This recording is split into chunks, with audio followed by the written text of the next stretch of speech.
Boa, boa noite a todas. Só um minutinho aqui que estamos entrando mais uma pessoa. Como eu sempre digo, né, é um prazer revê-las, todos vocês, né, pelo menos uma vez por mês e, né, virtualmente, mas é ótimo, né, vendo todas vocês assim maravilhosas. Muito obrigada pela participação de todas. Gostaria de agradecer imensamente a doutora Joana, né, que ela, né, pela disponibilidade, né, desse tempo, né, que está nos oferecendo essa palestra maravilhosa, né? Então, muito obrigada mesmo, de coração, por estar aqui com a gente, viu, doutora?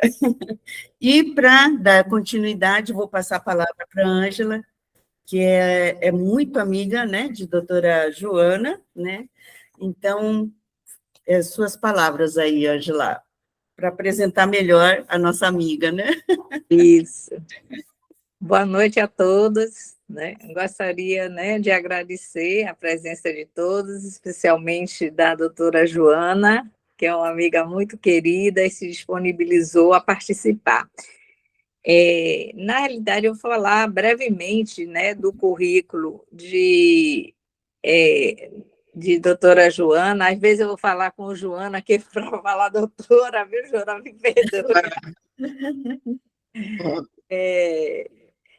Boa noite. Vou... Boa noite.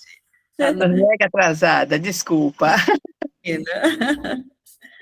Joana tem, durante muito tempo, trabalhado em alguns temas, como modelo assistencial, né, de saúde, políticas públicas em saúde do idoso, envelhecimento ativo e saudável.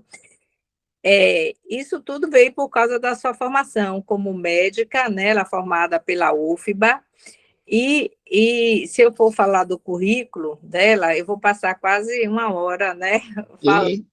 Vou resumir rapidamente o que ela, né, fez assim, em termos do pós-graduação. Então, ela é mestre em saúde coletiva, né, pela Universidade Estadual de Feira de Santana e doutora em saúde pública pelo Instituto de Saúde Coletiva da UFBA. Tem especialização em geriatria pela Pontifícia Universidade Católica do Rio Grande do Sul, a PUCS, e tem pós-doutorado no Centro de Estudos sobre Migrações e Relações Interculturais da Universidade Aberta em Lisboa, Portugal.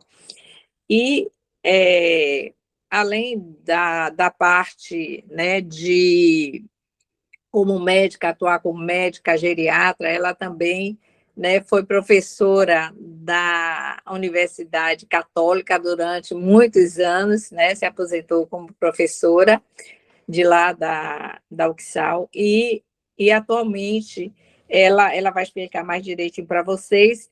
Ela é professora também de um curso de especialização justamente nessa área em que ela domina. Então, Joana, muito obrigado, viu? Eu acho que vai ser uma palestra super interessante pela competência profissional de Joana. Tá? Obrigada. Boa noite a todas.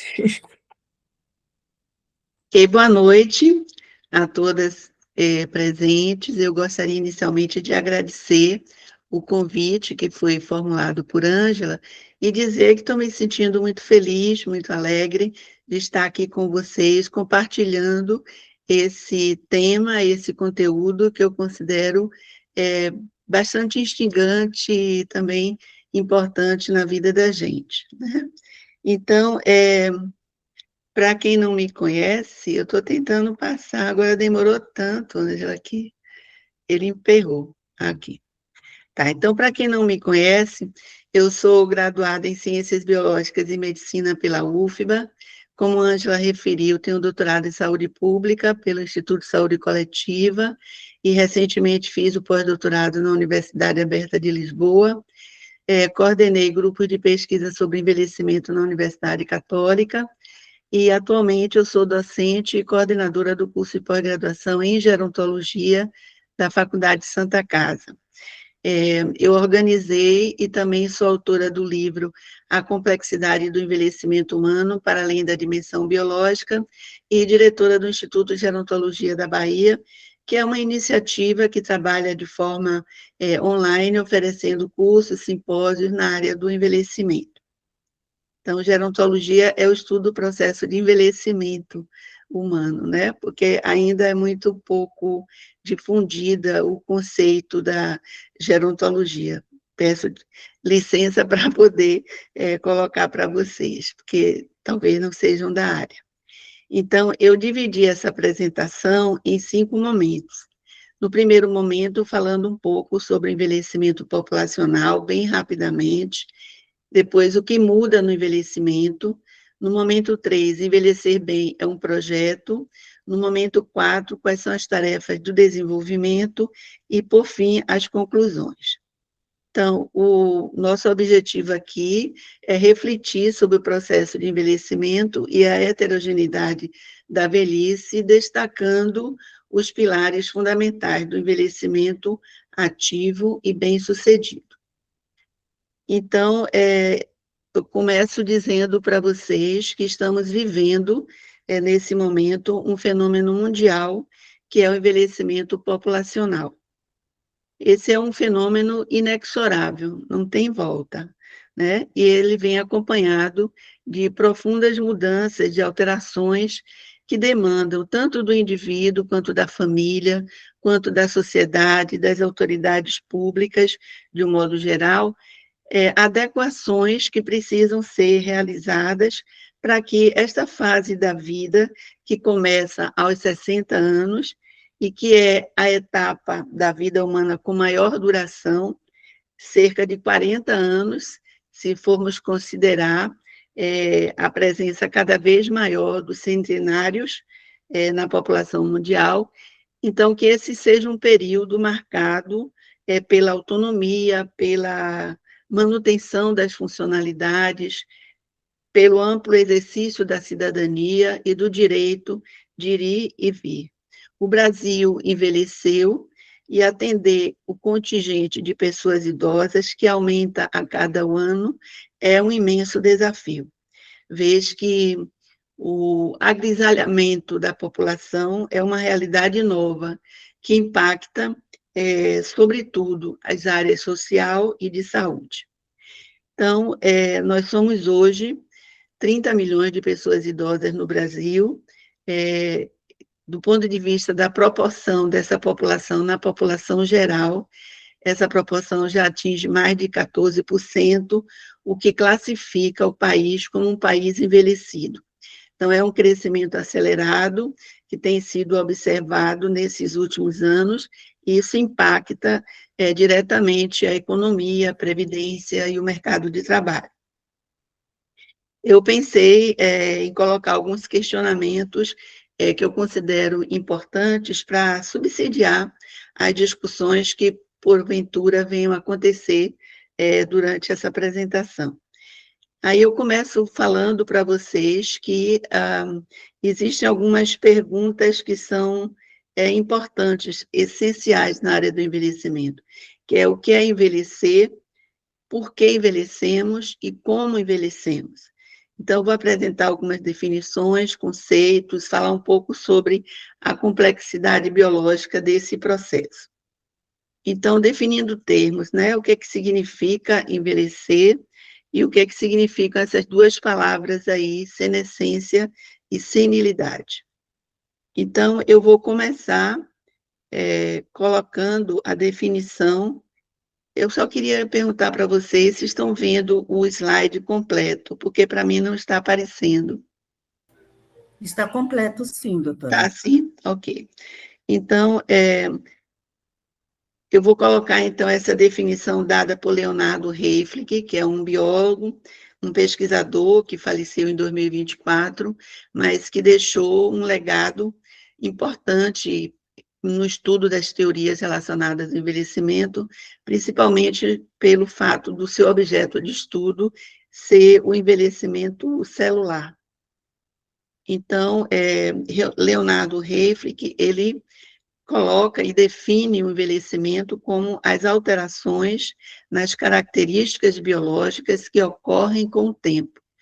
Existem diversas definições sobre envelhecimento, mas aqui nós vamos usar aqui uma definição mais do lado biológico, tá? Então, nós vamos falar das outras dimensões que caracterizam o processo de envelhecimento, as dimensões psicossociais e culturais, mas, inicialmente, eu gostaria de dar ênfase a essa definição mais no sentido biológico. Então, o Leonardo Hayflick coloca essa definição. São alterações nas características biológicas que ocorrem com o tempo, mas não por conta do tempo. Então, ele é um processo natural, inevitável e complexo, que envolve mudanças biológicas, psicológicas e sociais. Então, uma das primeiras constatações que a gente faz na infância é que a maioria das coisas que nós vemos ou conhecemos, inclusive seres humanos, os animais, os objetos, eles se modificam, eles se transformam com o tempo. E, de repente, a gente também se dá conta de que esse processo está acontecendo também conosco, né?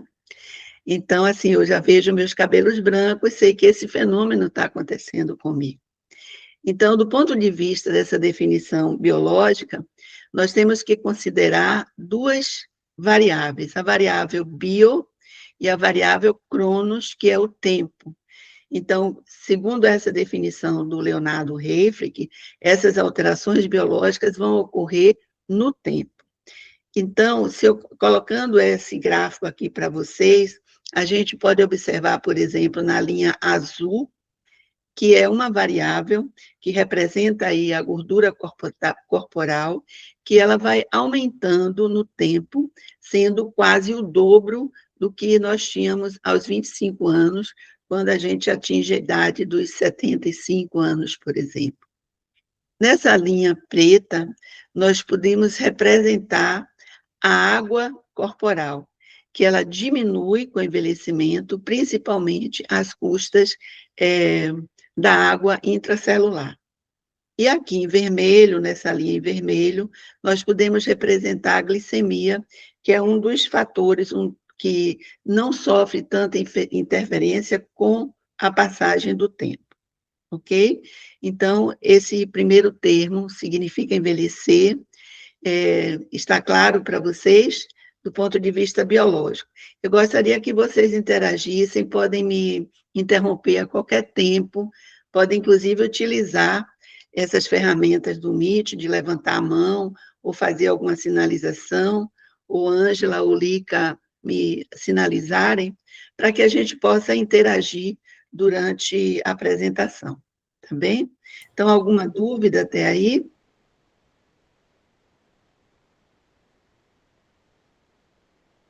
Não, né? Ok. Então, senescência, o que é senescência? A senescência é um período de mudanças relacionadas à passagem do tempo que causa efeitos deletérios no organismo.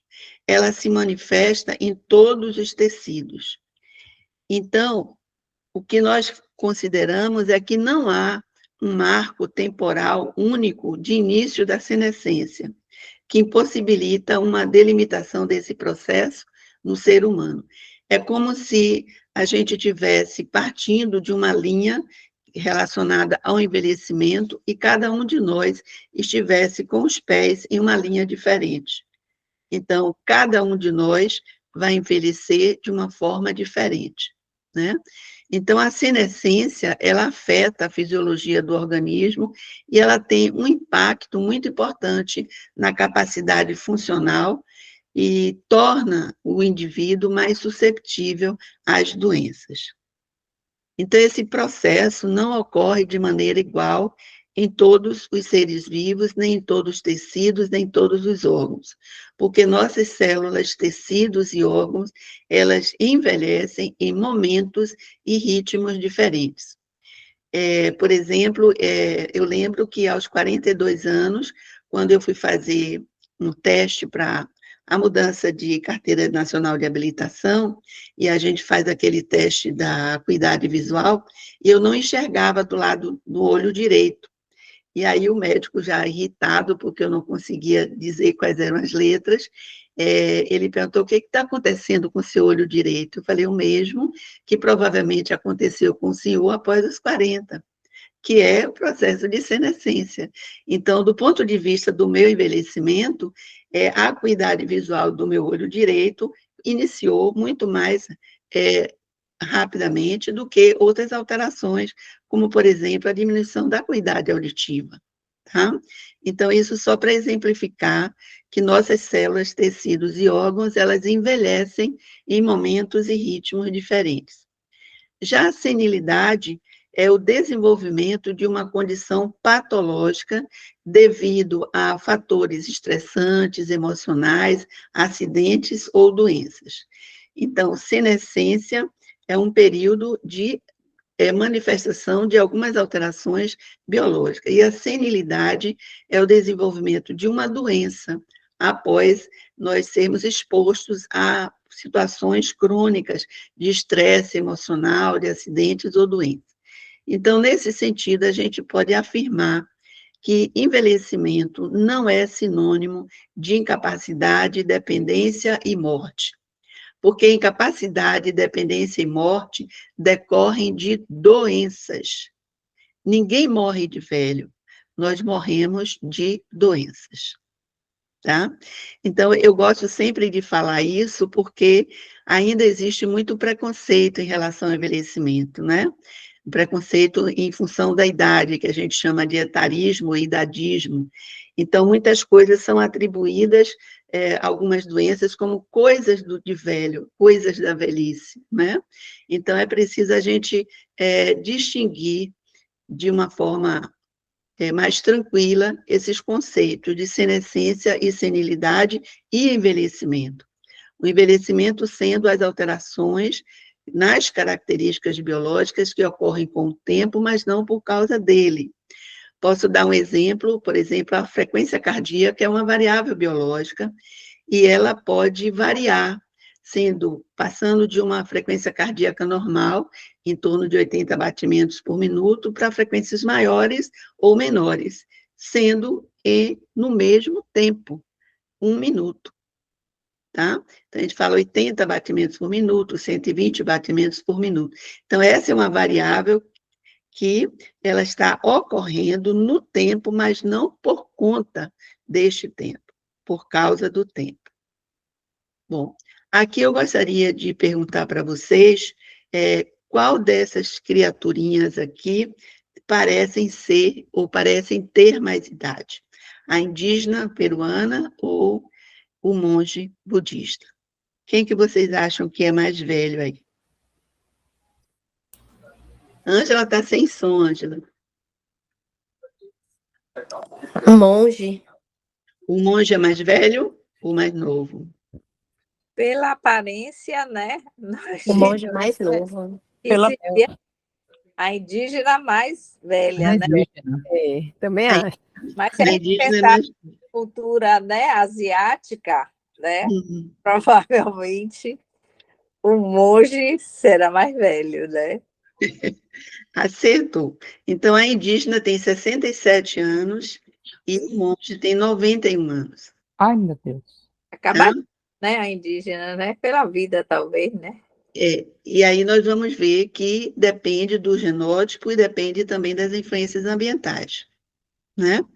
Então, o que eu quero dizer com isso é que em um mesmo organismo, os seus diferentes órgãos, tecidos e células envelhecem em velocidades diferentes. Todos nós temos ritmos diferentes de envelhecimento biológico, ok? Existem vários fatores que interferem no processo de envelhecimento. Os fatores genéticos, que, segundo a literatura, eles são responsáveis em torno de 25% sobre as disfunções, né, que ocorrem nesse processo, e os demais são responsáveis pelo estilo de vida, né, o modo de vida como cada um de nós vive a sua vida. Então, os fatores genéticos são aqui representados pelos polimorfismos pela expressão gênica diferencial que determinam o ritmo do envelhecimento de cada um de nós. A nutrição também é um fator que intervém no processo de envelhecimento e existem várias pesquisas na área de investigação de se você pode retardar ou impedir o processo de envelhecimento, e nessas pesquisas é observado em animais de laboratório, que a restrição calórica é um fator ambiental mais robusto na extensão da longevidade em ratos.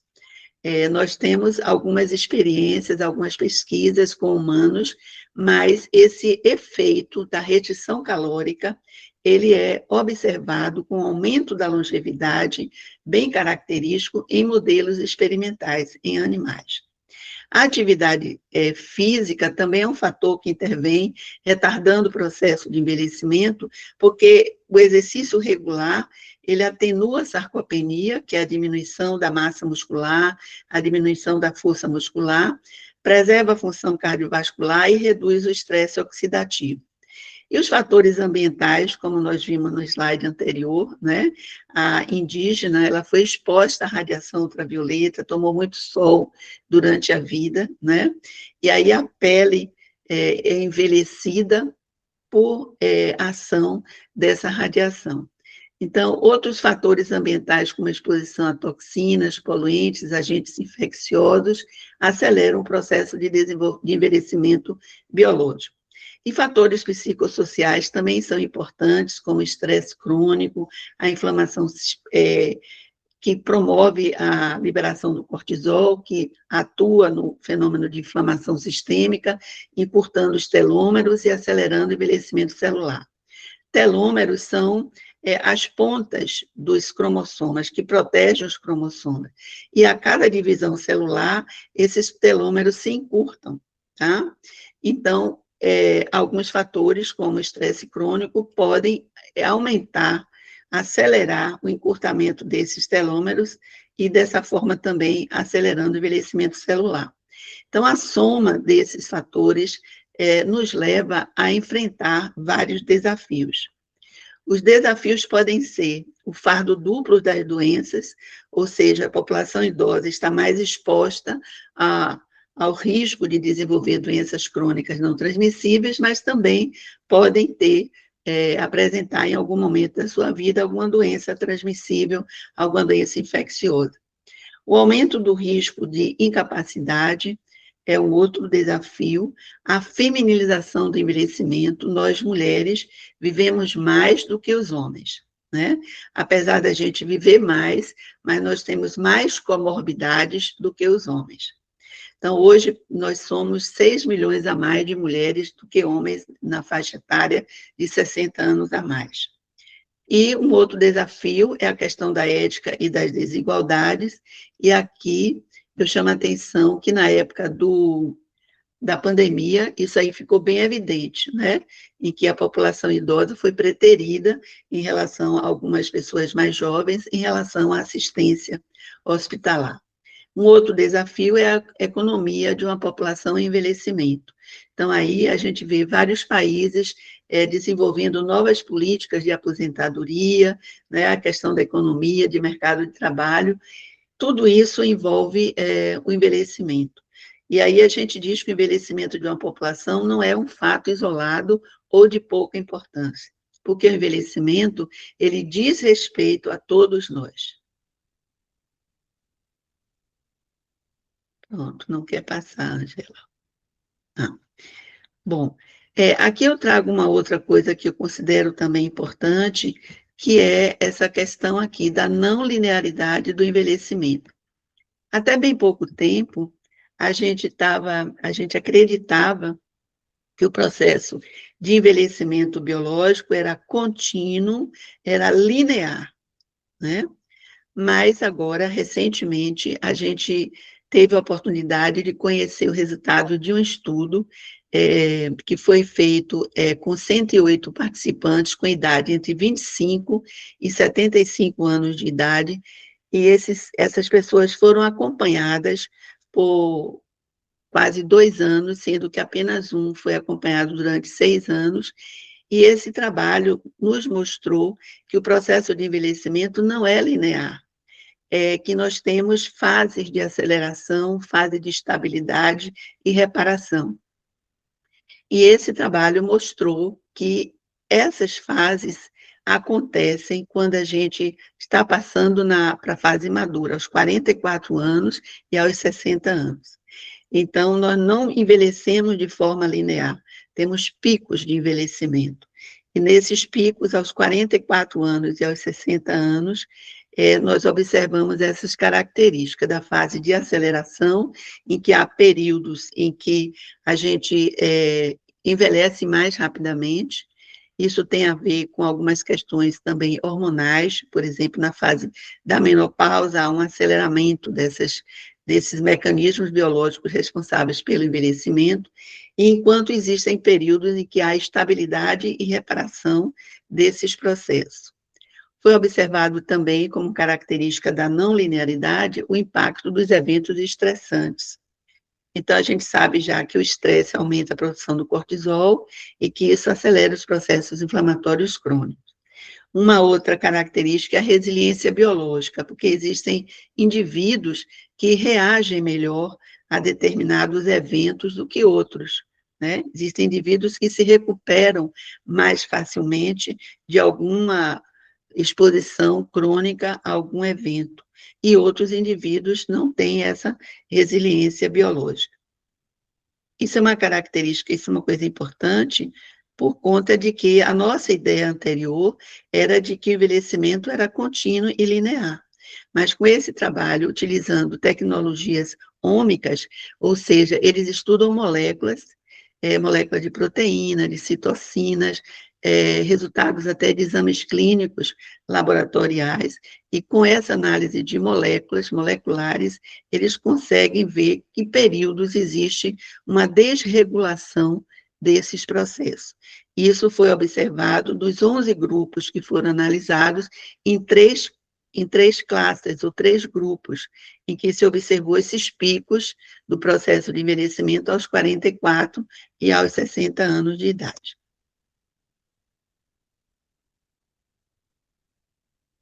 Jesus.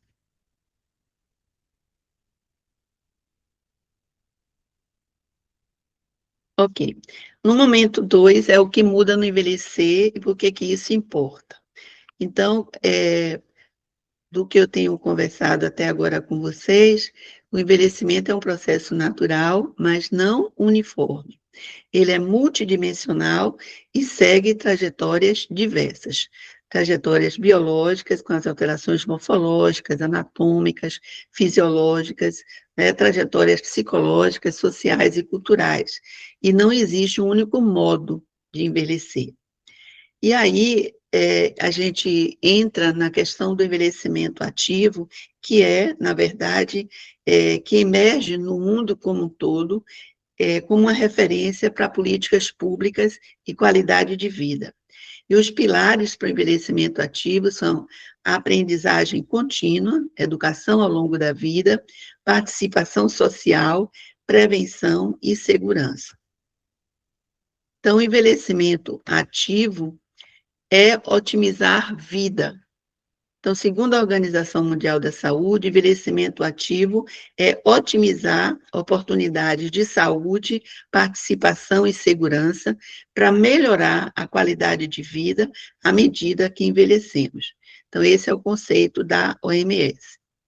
E a qualidade de vida se constrói quando a gente utiliza estratégias de estar sempre aprendendo, tendo a curiosidade como um combustível de longevidade saudável, a conexão entre pessoas, ou a manutenção de relações interpessoais, mas relações que nutrem, que inspiram e que fortaleçam.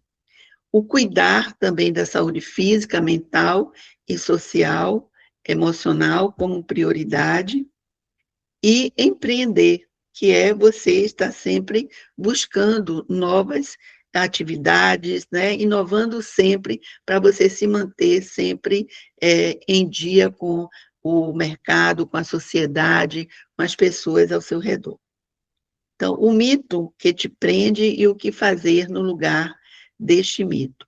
O mito é tarde para mudar. E a realidade nos mostra que há um espaço enorme para atuação, para geração de renda, para construção de identidade renovada em qualquer fase da vida.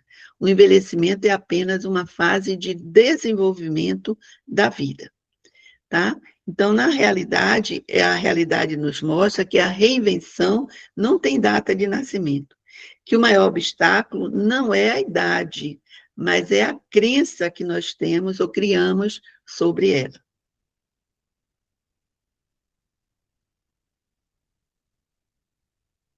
Bom, o lifespan, ou desenvolvimento ao longo da vida, é uma teoria do lado da psicologia que foi fundamentada por Paul Baltes e que sustenta que a plasticidade e a adaptação, ela é contínua. Ela acompanha o ser humano ao longo de todo o curso de vida, inclusive na velhice. Então, o desenvolvimento da vida, ele não termina. Existem ganhos e perdas, como existe em qualquer fase da vida, com o diferencial de que a maturidade traz recursos únicos de regulação e sabedoria. Vocês estão me vendo? Não, né? Acho que não precisa também. Precisa, sim. Mas eu não sei o que aconteceu, que a imagem agora voltei. voltou. Tá bem. Então, essa teoria da lifespan, que é a teoria do desenvolvimento ao longo da vida, é muito importante para que a gente compreenda melhor essa dimensão psicológica do envelhecimento. E o envelhecimento bem-sucedido não é ausência de perdas, é o uso inteligente de recursos para manter o bem-estar, autonomia e propósito. Eu digo que tem o envelhecimento bem-sucedido se, apesar das limitações físicas que ocorrem com o envelhecimento, eu mantenho autonomia, mantenho a minha independência. Tá? E a plasticidade como base, porque os estudos demonstram que o cérebro e o comportamento mantêm capacidade de mudança e reorganização ao longo da vida.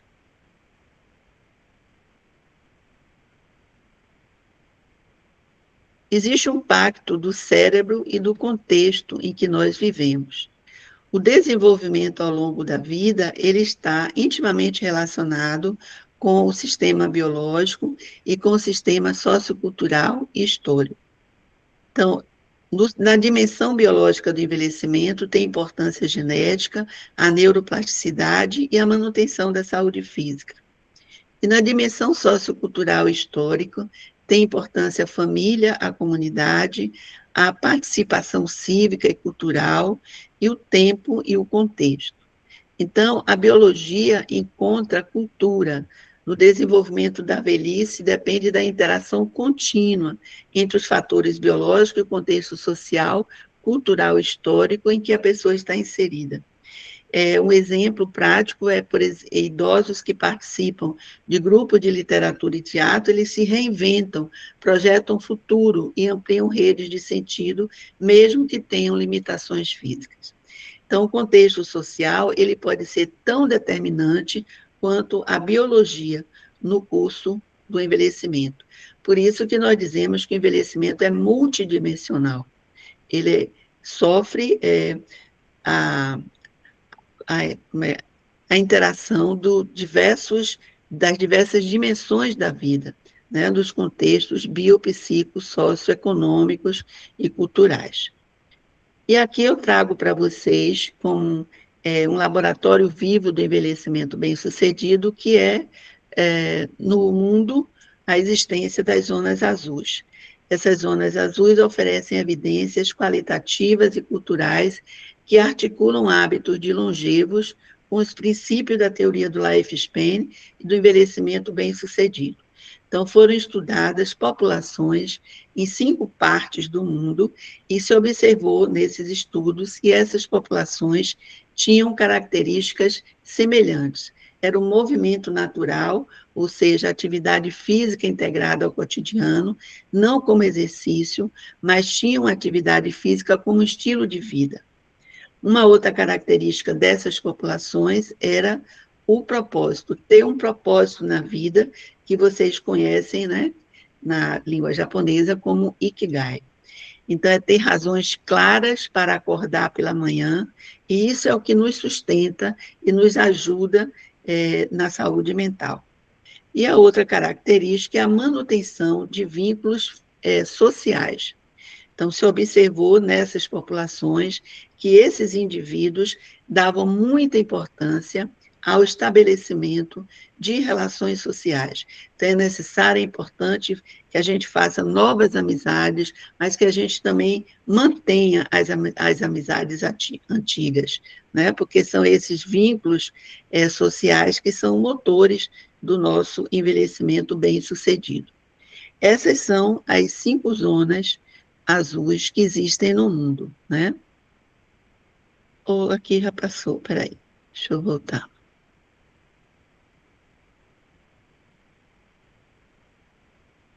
Ao contrário. Aqui. Só um momento, que eu acho que está confuso. Aqui. Tá, então essas são as 5 zonas azuis que existem no mundo.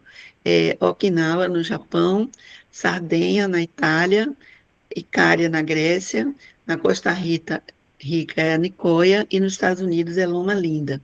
Então, assim, em Okinawa, por exemplo, a maioria são mulheres idosas, e mulheres, nós estamos falando de populações centenárias, tá? Então, na Sardenha predominam os homens idosos, né?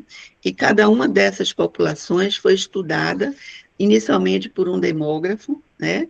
Que ele queria conhecer em que áreas do planeta as populações viviam mais, e do ponto de vista demográfico foi observado que as populações com maior número de pessoas centenárias estavam situadas nesses locais. Ok? Bom, aí como nós falamos do Lifespan, que é essa teoria do desenvolvimento ao longo da vida, este modelo SOC, que é um modelo que preconiza a seleção, otimização e compensação, é um modelo que explica como esses idosos das zonas azuis, eles conseguem ter uma longevidade maior, tá?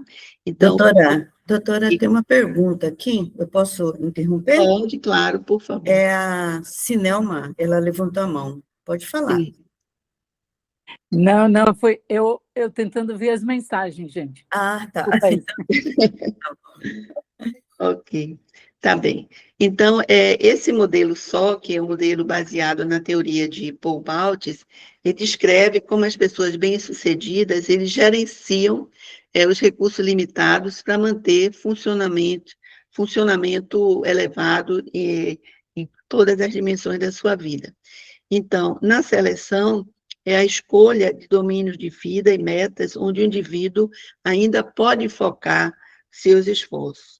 Na otimização, significa praticar e investir tempo para melhorar o desempenho nas áreas selecionadas. E na compensação, é o uso de novas estratégias ou tecnologias para cobrir perdas ou limitações físicas ou cognitivas. Então, ele explica esse modelo, como as pessoas gerenciam recursos limitados. Um exemplo, uma pessoa idosa que quer manter as suas relações familiares, mas ela tem algumas limitações de mobilidade, por exemplo. Então, como é que ela otimiza? Ela otimiza, a estratégia que ela utiliza é empenhar-se mais em realizar atividades físicas, cuidar da sua saúde física, para poder continuar usufruindo, né, da convivência familiar. E na compensação, ela pode ajustar estratégias, ou pedir a algum familiar para ir buscá-la para participar desses eventos, ou mesmo usar os aplicativos de transporte para poder não perder a prática de encontrar seus familiares, né? Então, esse é o modelo SOC, que utiliza essas 3 abordagens: seleção, otimização e compensação. E uma coisa para a gente pensar seria assim: em nossa vida agora, que estratégias eu posso usar para compensar, né, algumas perdas que provavelmente eu possa ter, tá? Então, é um modelo que é interessante para a gente utilizar até na prática, para pensar em estratégia de ajustes, né? Para minimizar as deficiências. Então, quando o corpo muda, a estratégia muda. Então, é preciso compensar sem desistir, ajustar ações, ferramentas e rotinas para sustentar a funcionalidade e bem-estar, mesmo diante de perdas físicas ou cognitivas. Por exemplo, alguns lapsos de memória são comuns no processo de envelhecimento, mas se esses lapsos de memória não estão prejudicando a sua vida funcional, como acontece, por exemplo, em doenças como a doença de Alzheimer, então eu posso ter perdas de memórias, que isso seria um processo da senescência, né? Mas se essas perdas progridem e me fazem perder funcionalidade, então eu tenho um processo de senilidade. Então, esse modelo de seleção, otimização e compensação demonstra que a adaptação é uma habilidade, não um acidente. Pessoas que aplicam esse modelo mantêm autonomia por mais tempo e relatam maior satisfação com a vida. Então, envelhecer bem é uma competência que pode ser praticada. Envelhecer bem é um projeto, não um acaso. Nós já vimos que o envelhecimento bem-sucedido, ele envolve autoavaliação e percepção da qualidade de vida, percepção pessoal de qualidade de vida. Não são apenas exames clínicos que vão dizer que estamos bem ou não, né? A subjetividade importa, a autoavaliação e a percepção pessoal de qualidade de vida importa. Existe um paradoxo, que é chamado paradoxo do bem-estar, que mesmo com várias doenças crônicas, a comorbidade, queda funcional, muitas pessoas idosas relatam alta satisfação com a vida. E, inclusive, esse é um indicador de saúde no envelhecimento. A autoavaliação de saúde. Se você avalia sua saúde como excelente, muito boa, boa ou ruim, isso indica um estado de saúde. Então, esse paradoxo evidencia a força da subjetividade e da regulação emocional. E ainda o protagonismo do sujeito, porque o projeto de envelhecimento bem-sucedido exige intencionalidade. Isso exige escolhas, metas e narrativas que podem ser modificadas durante o curso da nossa vida. Então, envelhecer bem é um projeto, a gente precisa se preparar para envelhecer melhor, para ter um envelhecimento bem-sucedido.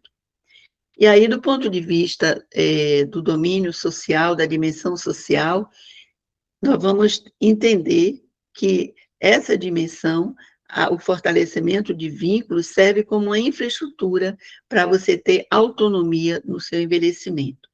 Nas zonas azuis, fortes vínculos sociais figuram como padrão consistente entre os centenários, e isso é mais influente do que a dieta isolada ou o exercício. A participação cívica e ativa, ela se sustenta em responsabilidades sociais, que podem ser através do voluntariado, do cuidado intergeracional, como muitas mulheres participam, né, no cuidado dos netos, participação em comunidades e organizações. Isso é importante, firmar esses vínculos, porque a solidão crônica aumenta o risco de mortalidade, tanto quanto fumar 15 cigarros por dia. Então, na dimensão social do idoso, a gente vê que a família, os grupos de interesse, comunidade religiosa ou cultural, tudo isso faz parte, né, do processo, interfere no processo de envelhecimento. Então, laço social é igual a um recurso do desenvolvimento. Pertencer é uma necessidade humana, e principalmente quando a gente envelhece. Então, participar de comunidades, participar de grupos como vocês estão participando, né? Isso é muito importante para o desenvolvimento continuado de cada um de nós. Uma outra coisa que falamos foi a questão do propósito existencial do Ikigai como motor de continuidade. Então, o Ikigai, na verdade, é a razão de ser em japonês, né? E o Ikigai aparece em todas as populações das zonas azuis. Então, nós temos no Ikigai 4 eixos principais, né? A missão, paixão, vocação e profissão. A missão e paixão é o que você ama fazer. A paixão e a profissão é o que você é bom em fazer. A vocação e a profissão é o que você pode ser pago para fazer. E a missão e vocação tem a ver com o que é bom para o mundo. Então, em uma dessas áreas, a gente deve se situar e buscar desenvolver um propósito de vida, né? Aquilo que nos faz levantar todos os dias de manhã. Tá? Então, essas metas como direção de vida, elas são estratégias de vida que dão um sentido, né, da coerência e motivação, mesmo se a gente estiver já numa fase avançada da velhice. O envelhecimento ativo diz respeito à participação e aprendizagem. A aprendizagem ao longo da vida não é exigência de desempenho, mas é uma possibilidade educativa para a gente manter e sustentar a autonomia, a identidade e a conexão social. Aqui na nossa cidade existem alguns projetos de universidade sênior, que são grupos que se organizam para a oferta de cursos voltados a idosos, e as pessoas que participam dessas universidades sêniores demonstram uma maior competência pessoal, competência digital, aumentam sua autoeficácia e participação. São vários os exemplos que temos aqui em Salvador. Temos a Faculdade da Maturidade, que funciona na Faculdade Santa Casa, né, que tem várias oficinas e tem um trabalho muito, muito bacana mesmo, em termos de fazer com que essas pessoas se sintam e tenham uma qualidade de vida melhor. É a aprendizagem criativa através da realização de atividades artísticas e culturais que estimula a neuroplasticidade, a expressão identitária e pertencimento social. E a inclusão digital, que hoje é muito importante, né? O domínio da tecnologia amplia as nossas redes de contato. Diga aí os WhatsApps, as redes sociais, né? Embora isso seja uma coisa que tem esse lado positivo, mas, de outro lado, também ela afasta um pouco da convivência. As pessoas hoje não ligam mais para falar com você, elas mandam mensagens, elas mandam áudio, né? E isso leva a um distanciamento entre as pessoas. Então, apesar desses serviços darem autonomia no cotidiano, a gente também tem que observar outros aspectos que podem não ser tão interessantes assim. Bom, o lazer também é um outro fator determinante para a autonomia do cotidiano. Esse lazer pode ser como aprendizagem ou como enfrentamento.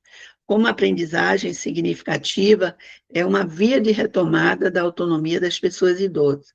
E mais do que o enfrentamento, esse lazer estruturado ajuda os idosos a enfrentar os desafios cotidianos do isolamento, do envelhecimento, tais como isolamento, a perda de papéis sociais e a baixa autoestima. Quando a gente sai do mercado de trabalho, a gente perde o nosso nome social, né? Perdemos nossos papéis sociais. Então, a gente precisa usar de estratégias e de recursos para que a gente possa manter a nossa autonomia, a nossa independência. E, por falar em autonomia, eu estou me referindo à capacidade que cada um de nós tem de decidir sobre sua vida. E a independência é a possibilidade de você realizar aquilo que você decide para a sua vida. Então, lazer intencional mais um vínculo social lhe dá uma dupla proteção para o bem-estar na velhice. A criatividade como método de reinvenção, mesmo com limitações físicas, a criatividade não determina o limite da expressão. Então, quando o corpo encontra barreiras, a imaginação e a arte se tornam caminhos alternativos de desenvolvimento, presença e protagonismo. Então, nós podemos lançar mão de vários recursos para a gente ter um envelhecimento ativo, um envelhecimento bem-sucedido. Então, os dados da literatura sugerem que a experiência do envelhecimento bem-sucedido valoriza a percepção dos próprios idosos. Isso é muito importante, tá? Porque tem muitas pessoas que têm horror a envelhecer. Então, é preciso, para a gente envelhecer e ter um envelhecimento bem-sucedido, que a gente seja protagonista das intervenções, que a gente possa julgar ou ser dotado de julgamentos tanto sobre o bem-estar quanto sobre a qualidade de vida. Então, mesmo na presença de comorbidades e diminuição da capacidade funcional, é possível a gente identificar pessoas idosas que referem altos níveis de satisfação e boa qualidade de vida, tá? Então, não é só a dimensão física, biológica que interessa, mas todas as outras dimensões da nossa vida. Eita. Eu dou comando para passar o slide e aí cai na figura aqui. Bom, aqui vem algumas tarefas do desenvolvimento na velhice. Mesmo que a gente tenha as limitações, a gente pode realizar algumas tarefas que ajudam a gente a envelhecer melhor. Então, a velhice não é ausência de desenvolvimento, é uma fase com tarefas biopsicossociais próprias, que exigem adaptação, integração e reinvenção de papéis.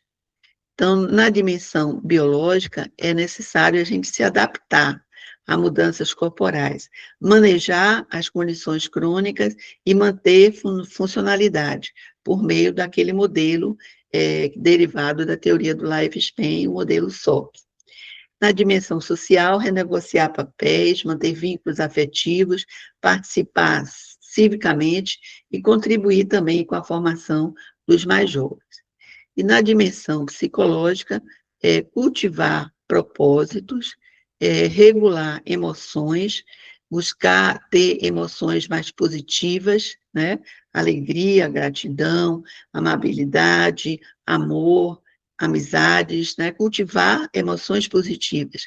Revisitar a narrativa de vida, que às vezes a pessoa se encontra em um labirinto, em que, de repente, não vê saída para determinadas situações. Então, é preciso que, nesses momentos, a gente revisite a narrativa que a gente faz da nossa vida, para construir uma identidade integrada na maturidade. Envelhecer bem, portanto, integra essas três dimensões, biológica, social, psicológica, né? Envolve, integra, isso tem que ser feito com intencionalidade, usando os recursos que são disponíveis para uma vida com qualidade e com bem-estar. Então, do ponto de vista da dimensão biológica, nós sabemos que existem mudanças na composição corporal, há necessidade de monitorar condições crônicas clínicas e a manutenção da capacidade funcional. Então, nas mudanças na composição corporal, nós temos alterações morfológicas, alterações anatômicas, por exemplo, a gente diminui de altura, a gente aumenta peso, a gente tem alterações fisiológicas, que todos os órgãos e sistemas, eles tendem a reduzir a sua função, né? Então, a gente tem que superar essas limitações e a teoria do lifespan pode nos ajudar a reconhecer essas condições e buscar estratégias para suprir essas necessidades.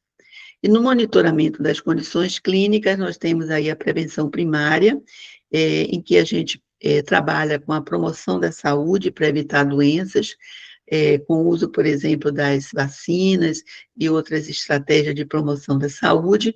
A prevenção secundária, que é para evitar complicações das doenças, e a prevenção terciária, quando essas doenças já são instaladas e que a gente precisa trabalhar com reabilitação. E na manutenção da capacidade funcional, nós temos 3 tipos de atividades: as atividades de vida diária, as atividades de vida instrumentais e as atividades de vida avançadas. A gente mede a saúde da pessoa idosa não pelo número de doenças que ela tem, mas pela autonomia e independência, ou seja, pela funcionalidade global. Essa é a nova definição de saúde da pessoa idosa. Então, para você ser funcional, você precisa desenvolver algumas atividades de vida diária, ou seja, a funcionalidade é medida através dessas atividades. Quando a gente fala de atividade de vida diária básicas, nós estamos nos referindo àquelas atividades necessárias à manutenção do indivíduo no seu ambiente de casa. É a capacidade dele viver sozinho, por exemplo. É medido através das atividades de vida básica diária, que são atividades como tomar banho, alimentar-se, transferir-se, controlar os esfíncteres, tomar banho. Então, são as atividades que permitem você viver sozinho, né? Então, são necessárias para o cuidado do corpo, para a autopreservação. Depois nós temos as atividades de vida instrumentais, que são tarefas que são realizadas para o cuidado com o domicílio ou outras atividades domésticas, por exemplo, ir ao supermercado, né? Lidar com o dinheiro. Essas são atividades de vida instrumentais que nos permitem viver em sociedade. Tá? Então, as atividades de vida diária básica nos permitem viver sozinhos, né? Tomar conta do nosso corpo e o cuidado com o nosso corpo. E as atividades de vida diária avançadas estão relacionadas com a integração social. Então, refere a atividades produtivas, recreativas e sociais. As atividades de lazer está incluída aqui nas atividades de vida avançadas. Do ponto de vista psicológico, nós já falamos aqui sobre a necessidade da gente cultivar um propósito de vida, né? E a outra questão a ser considerada é o valor das emoções positivas. Então, as emoções positivas são alegria, gratidão, serenidade, inspiração, admiração, amor, orgulho, diversão. Então, essas emoções, elas têm como resultado construir um indivíduo mais forte, criativo e saudável. E emoções positivas a gente precisa também treinar, né? Não sair daquilo que não funciona para aquilo que funciona bem, tá? Então, cultivar essas emoções positivas é construir esse indivíduo mais forte, não apenas que se sente bem, mas que ele funciona melhor, tanto na vida social quanto na vida pessoal. E a narrativa de vida é que todos os problemas têm solução. O importante é encontrar aquilo que funciona, né? E a construção de uma identidade integrada na maturidade, se a gente for trazer para as nossas narrativas partes do passado, estas deverão ser as melhores, tá? Para que a gente tenha atitudes mais positivas diante do processo de envelhecimento. E as tarefas de desenvolvimento na velhice, do ponto de vista da dimensão social, é a renegociação de papéis, a manutenção de vínculos afetivos, participação cívica, contribuição para as gerações mais jovens, tá? Então, esse é o momento 4, e no fim, as conclusões é que o envelhecimento é um fenômeno complexo, heterogêneo, nós temos diversas velhices, né, que envolve questões de responsabilidade individual e social, podendo se transformar em uma experiência prazerosa e com qualidade de vida. Não existe um padrão único de velhice. E envelhecer não deve ser considerado genericamente como bem ou mal sucedido, menos ou mais guiada por comportamentos fixos, né, por estilos de vida engajados, como participar de programas que são destinados à pessoa idosa ou iniciar determinados tipos de atividades. E, por fim, que a experiência da velhice se constrói com a percepção das pessoas idosas, que são os protagonistas das intervenções e dotados de julgamentos, crenças e diferentes visões do que sejam bem-estar e qualidade de vida em interação com outras pessoas idosas ou não, pessoas jovens, pensar nas relações intergeracionais durante todo o curso de nossa vida. Era isso que eu pensei em trazer para vocês e me coloco aqui à disposição para os questionamentos que vocês têm. Espero ter cumprido um papel em relação às expectativas de vocês. Muito obrigado, Joana. Foi um excelente, né, momento da gente aprender muita coisa e alguns conceitos, né, sobre envelhecimento, senilidade e tantos outros que a gente muitas vezes utiliza de forma, né, inapropriada. Uhum. Wanda tem uma pergunta.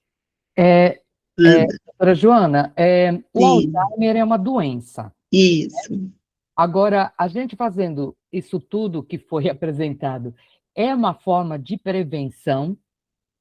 Olha, existem dezenas de fatores hoje que são associados à demência de Alzheimer, porque todas as doenças crônicas, elas são doenças multifatoriais. A gente não tem apenas um fator que explique o desenvolvimento daquela doença. Então, é preciso saber e estar sempre atento a essas publicações mais recentes para que a gente possa se prevenir, né? A gente sabe que tem um fator genético que é muito importante, né? Em torno de 25%, alguns autores dizem 50%, e o restante seria um estilo de vida saudável, para que a gente possa manter a nossa capacidade cognitiva no tempo, né? Então, é possível, pelo menos nessas populações das zonas azuis, já têm sido feitos trabalhos também com esses centenários que se mantêm cognitivamente ativos até os 100 anos ou mais, e se busca entender o que acontece nessa população. E, dentre aqueles fatores, os que eu coloquei, o propósito de vida, a atividade física, né, e a manutenção de uma dieta, que eles usam normalmente a dieta mediterrânea. Uhum. Isso não quer dizer que a gente tenha estudos longitudinais, que são os estudos que mostram relação causal, né? Aqui no Brasil, nós temos apenas na cidade de Veranópolis, que é no Rio Grande do Sul, tem um estudo longitudinal com pessoas com 80 anos a mais, buscando entender, dentro do processo de declínio cognitivo, quais os fatores que estariam associados a ele. Mas, provavelmente, a manutenção de um estilo de vida saudável e aquela proposição do que é para mim qualidade de vida, o que é para mim bem-estar, provavelmente tem alguma relação. Oh, muito obrigada. Nada, Outra coisa, eu queria aproveitar, se eu puder aproveitar. aproveite. Outro dia eu estava conversando com uma amiga falando sobre esses condomínios agora que estão saindo Sim, para idosos e, né, uma coisa assim mais minimalista, mas que tem essa parte social, e você tem esses cuidados e tudo, né? E aí, de repente, o meu celular ouviu, né? E aí fica aparecendo várias coisas do Brasil. Tem condomínio aqui em São Paulo, Florianópolis, tal, Rio Grande do Sul, está aparecendo bastante coisa, né? E isso realmente é uma coisa saudável, não é um isolamento, porque você vai estar num grupo ali, né? Todo mundo no condomínio, morando ali e tudo mais. O que a senhora acha desses? Olha, eu acho que depende das escolhas, né, que cada um de nós faz durante a sua vida. Eu, por exemplo, eu moro sozinha. Enquanto eu tiver autonomia e independência, eu prefiro se estar sozinha, morando na minha casa, tá? Mas existem outras situações em que pessoas não conseguem viver sozinhas. Eu não me sinto só, não sinto solidão, né? Então, também tenho várias atividades. Enquanto eu tiver ativa, acho que está tudo bem. Agora, tem pessoas que precisam desse tipo de instituição, assim como precisam das instituições de longa permanência, que hoje deu lugar àqueles asilos de antigamente, né? Certo. Então, assim, eu acho que a troca intergeracional é muito importante. Então, não sei se um condomínio só de pessoas idosas seria interessante. Talvez, né, um condomínio que você tivesse uma inter-relação com outras idades, talvez fosse mais interessante. Eu me lembro que, alguns anos atrás, nós tínhamos uma clínica, quando eu trabalhava ainda como médica, e uma empresa quis criar um prédio ali no Pitubaville, né? Que iria ser um prédio só para idosos. Então, eles nos convidaram, como médicos, para colocar um consultório, uma clínica na parte de baixo. Nesse edifício teria uma sala de cinema, teria um carro para levar para teatro, para cinema, etc. Então, foi lançado esse empreendimento, só que nenhum idoso comprou. Mas não comprou, mas não, talvez até por questão de poder aquisitivo. Quem comprou foram pessoas que queriam investir, né? Os empreendedores que queriam investir. E agora surge, aqui em Salvador, essa novidade, como se fosse uma coisa que nunca tivesse acontecido antes, mas que já aconteceu e que não deu certo. O edifício existe lá no Pitubaville, é um edifício que tem quarto e sala, e agora vem essa nova composição aí, e eu acho que é interessante. Assim como existe também outras iniciativas, que são amigos que se reúnem para viverem juntos na velhice, né? Que eu acho que também é uma experiência bem legal. Você já conhece as pessoas, já convive com elas, né? Tem objetivos comuns, isso é muito legal. Então, nessa construção desses condomínios, isso vai acontecer em algum momento, né? Essa interação entre as pessoas. Mas isso, existem vários arranjos domiciliares hoje em dia. Né? Cada um vai para pensar melhor. Pensando mais na questão do isolamento social, né? Que é um fator importante para envelhecer bem. Obrigada. Ok, Wanda. Pois é, meus pais moraram numa instituição de idosos em São Paulo, em Piracicaba. Sim. Quando minha mãe chamou para conhecer, eu falei assim, pronto, vai ficar só com idosos, só vai pensar em doença e vai morrer logo, logo. Eles ficaram 15 anos morando lá. Era tanta atividade que eu ficava cansada, sabe? De tanta coisa que ela contava, o que ela fazia e o que eles ofereciam. É o Lar dos Velhinhos de Piracicaba, que tem mais de 100 anos de existência lá, sabe? Então, eles tinham muita coisa, porque como tem universidades próximas ali, então era campo de estágio, então eles tinham tudo, fisioterapia, odontologia, tinha várias. Agora, o engraçado é que minha mãe, toda vez que ela ligava para mim, ela falava assim, quanto você está pesando? Eu falei, mãe, toda vez você pergunta a mesma coisa. Ela falou, pergunto sim, porque se você sabe que suas tias tudo tem problema de joelho. Então, se você tiver obesa, vai dar problema no joelho. Aí depois eu fiquei pensando, minha mãe era muito sábia, porque eu fiquei um tempo com problema no joelho, mas é isso, a gente tem que pensar em tudo, né? Integralmente. As limitações. Né? Essas atividades e tudo mais, né? Então, nossa, a gente se cuidar mesmo. Aqui em Salvador, nós temos a instituição Longa Permanência, que é o Lar Franciscano, não sei se vocês conhecem, que fica na saúde, que é uma instituição também muito bem organizada, a maioria dos funcionários tem pós-graduação em gerontologia, eles fazem atividades todo o tempo, viajam, fazem passeios pela cidade, e uma outra coisa, as pessoas podem sair a hora que quiserem, não é aquela coisa de uma instituição fechada. Bacana.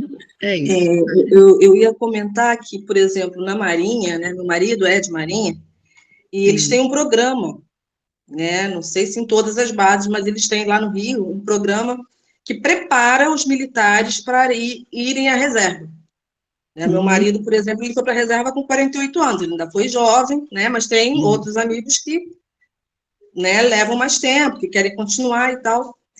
E ele, com 48, ele se aposentou, ele foi fazer faculdade, ele foi estudar, né? Ele continuou fazendo as atividades físicas dele, mas muitos amigos dele, que também saíram na mesma época, Muitos entraram em depressão, né, porque eles não tinham se preparado para esse momento. A aposentadoria.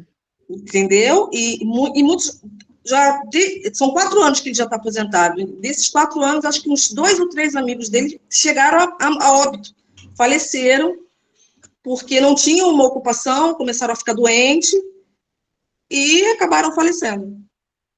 Uma coisa bem... Do propósito de vida, né? Sim, sim. Se preparar para a aposentadoria é essencial. É básico, é. É básico. E as pessoas não pensam muito nisso, né? Elas, não, quero me aposentar, e acham que vai ser maravilhoso. E por um tempo mas chega uma hora que você não tem o propósito, né? Você fica, o que eu vou fazer? E aí que começam minhas doenças e vêm outras várias coisas, né? E a gente não pensa porque a gente pensa sempre assim, um velho é o outro, não sou eu. É verdade. Não é? É verdade, é verdade. A gente brinca, mas a gente fala mesmo.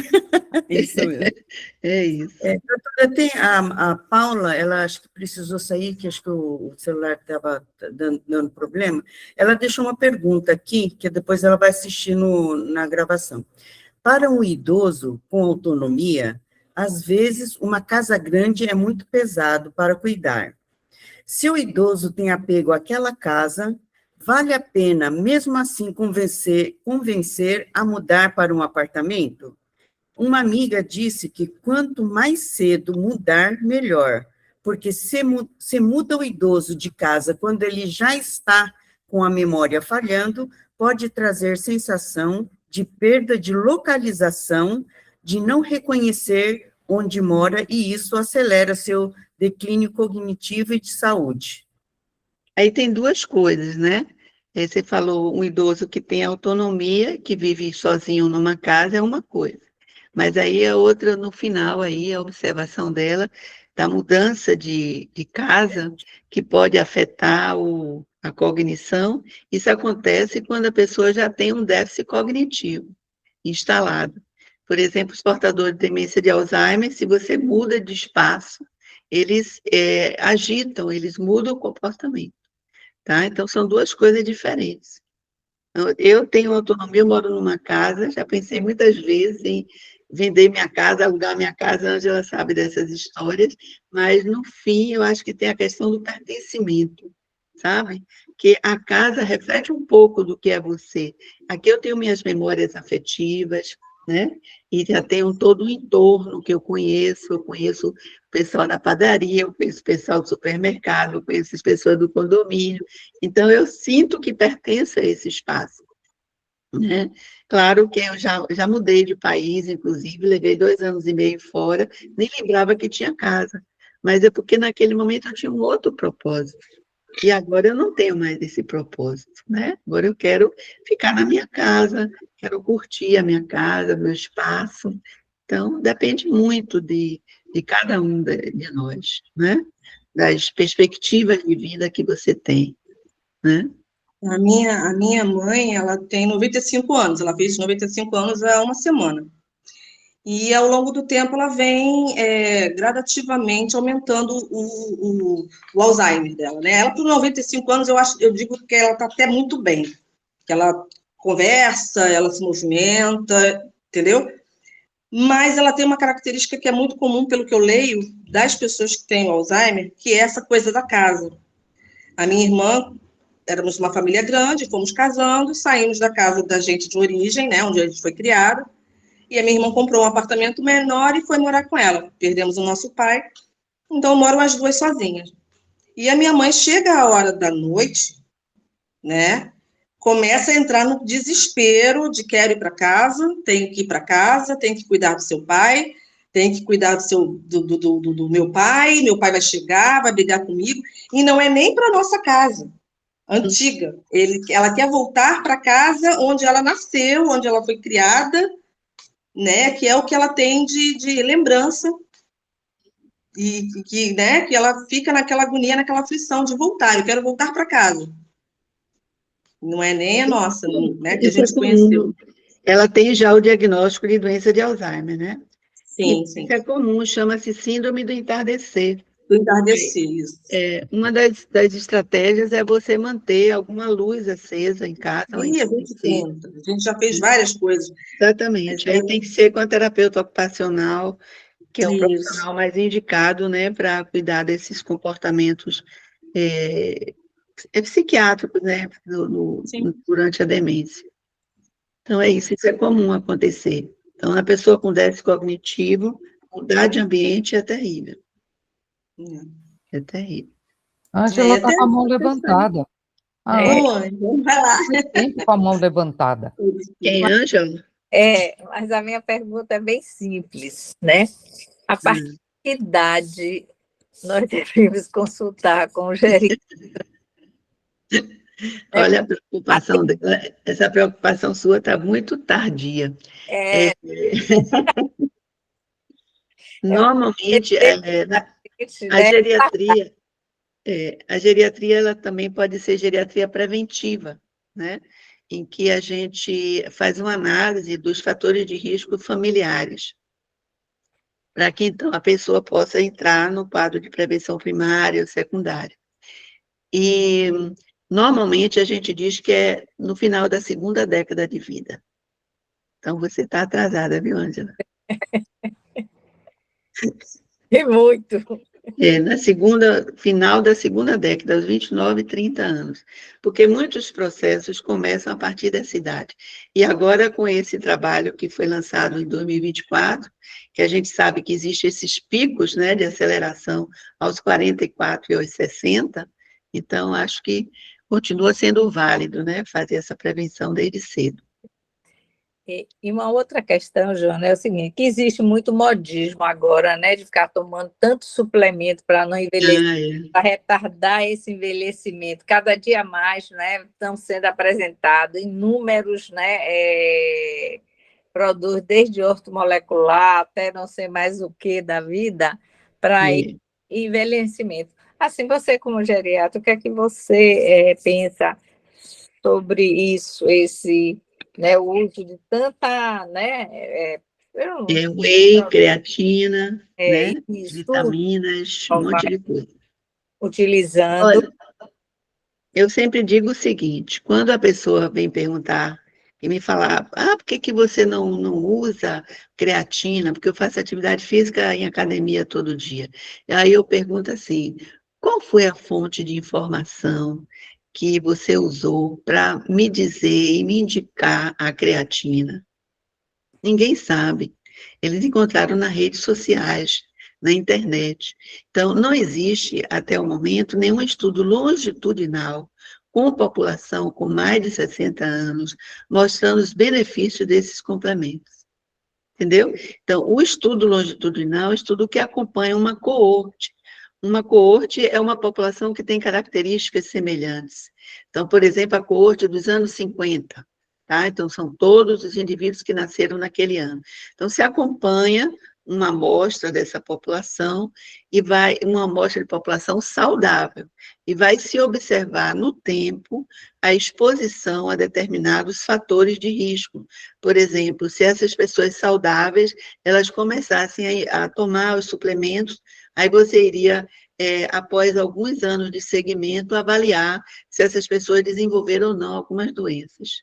Tá? Então, não existem estudos longitudinais, nem estudos clínicos randomizados com população de 60 anos. Então, eu prefiro não usar. Eu prefiro comer minhas verduras, minhas frutas, meus vegetais, entendeu? Do que estar usando esses suplementos.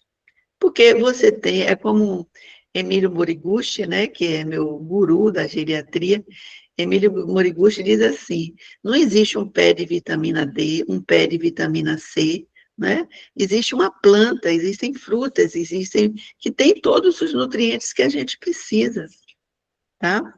Então, eu não preciso ir nessa onda do mercantilismo, né? Da indústria farmacêutica, se bem que cada época tem uma moda. Você lembra da moda do óleo de soja, que foi condenado, aí só o que poderia se usar era o óleo de canola e o óleo de girassol, se não me engano, né? E o óleo de soja foi demonizado. Então, tudo isso tem a ver, a gente tem que pensar também na questão do mercado. se é interessante para o mercado aqui.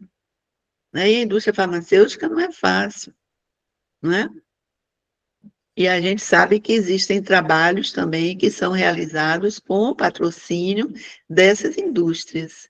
Então, é preciso muito cuidado. Então, é preciso primeiro saber qual é a fonte de informação. E se essa fonte tem um respaldo científico. Entendeu? Eu não uso não, viu, Ângela? Ah, nem eu. Obrigada. É, Acho que mais alguém? Sim? Mais alguma dúvida?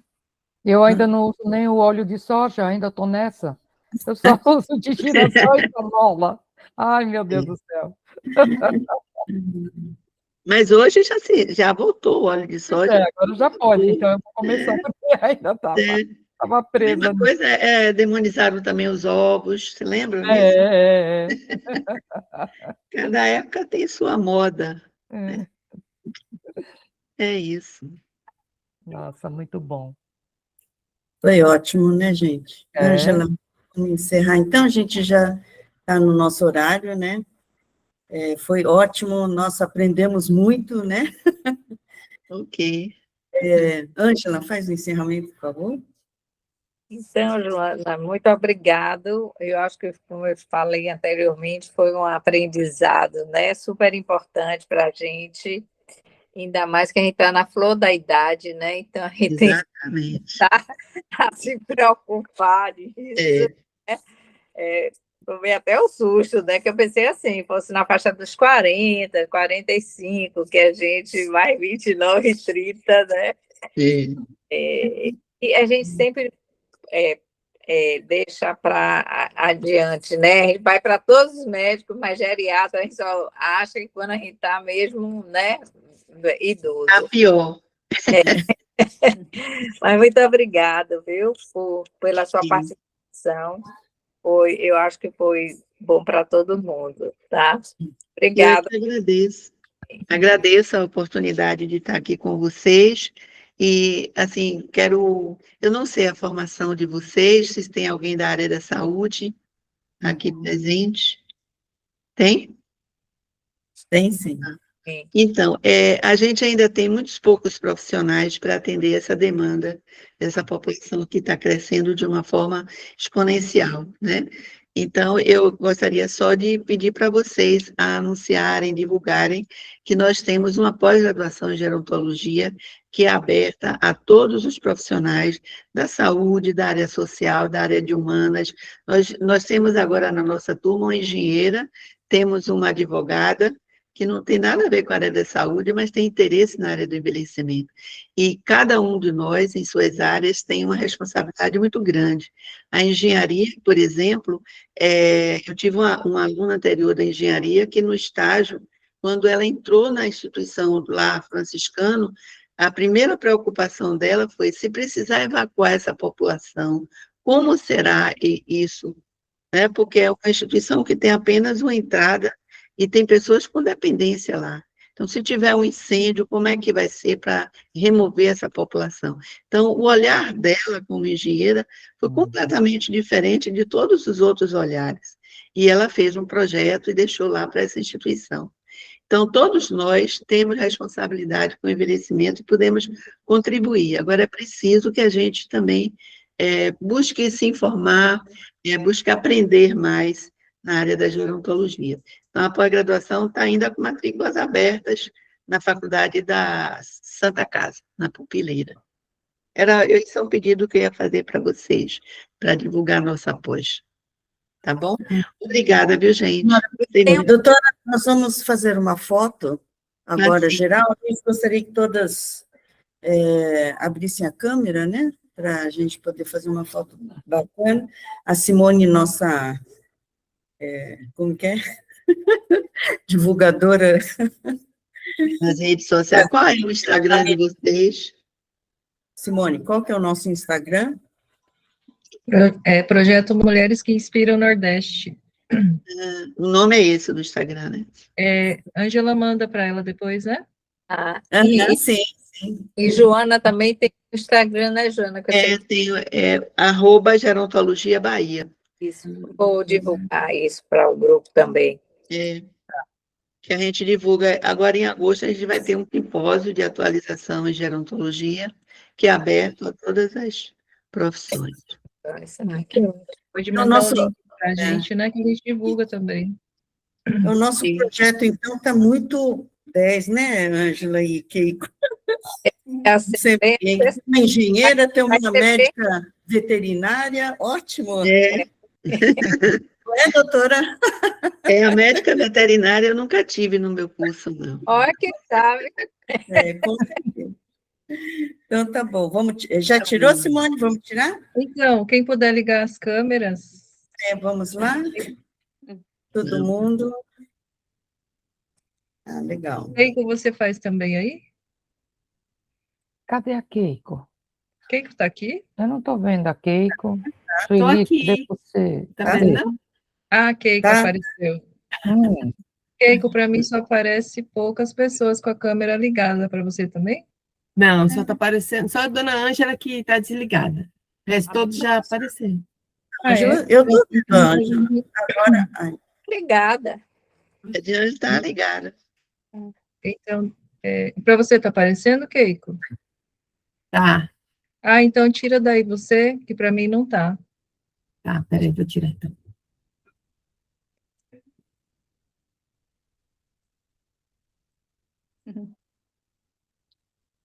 Só um minutinho.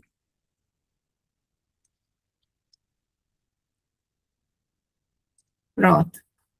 obrigada, gente. Obrigada Muito também. Muito bom, muito bom. Foi ótimo. Nossa, É. maravilhoso. Um grande aprendizado para todos nós. Vamos nos envelhecer com qualidade de vida. Propósito. Oi, Com propósito. Ikigai, né? Ikigai. Então tá, gente. Boa noite. Muito obrigada. Boa noite. obrigada. Muito obrigada. Meninas. Obrigada, doutora. Obrigada.